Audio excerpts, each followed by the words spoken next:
দ্বিতীয়বারের মতো বিয়ের পিঁড়িতে বসে আলোচনার কেন্দ্রবিন্দুতে পরিণত হয়েছেন গায়ক অভিনেতা তাহসান খান ও তার স্ত্রী রোজা আহমেদ।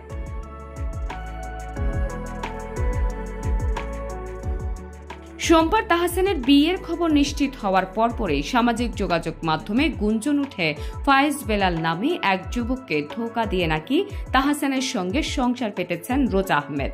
ফায়েজ দাবি করেন রোজার সঙ্গে নাকি 2 বছরের প্রেম ছিল তার।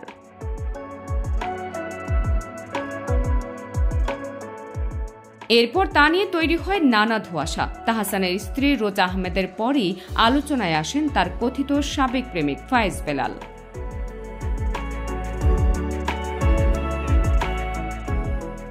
সম্প্রতি একটি গণমাধ্যমের সাক্ষাৎকার আয়োজনে তাহসান রোজার বিয়ে প্রসঙ্গে ফায়েজকে ডেকে আনা হয়। সেখানে রোজা আহমেদের নাম মুখে না নিলেও পরোক্ষভাবে কথিত সাবেককে নিয়ে নানান কথা বলেন। সাক্ষাৎকারে ফায়েজ এও দাবি করেন রোজার বিয়ে হওয়ায় ফায়েজের মা কান্নাকাটি করছেন।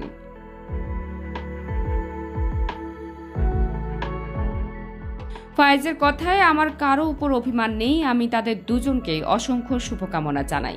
ওর বিয়ের খবরে আমার মা সবচেয়ে বেশি ভেঙে পড়েছেন, মানে আমার থেকেও বেশি। তিনি আমাকে আজকে এই সাক্ষাৎকারে আসতে দিতে চাননি।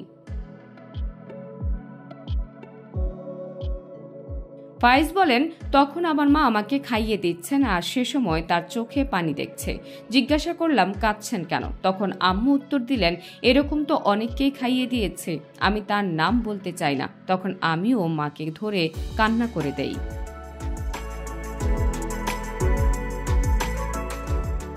উল্লেখ্য, ফায়েজ বেলাল পেশায় একজন ব্যবসায়ী সোশ্যাল মিডিয়া ইনফ্লুয়েন্সার। তার বাবার নাম সেলিম শিকদার ও মায়ের নাম ফজিলাতুন্নেসা। তিনি বর্তমানে ঢাকার খিলক্ষেতে বসবাস করেন।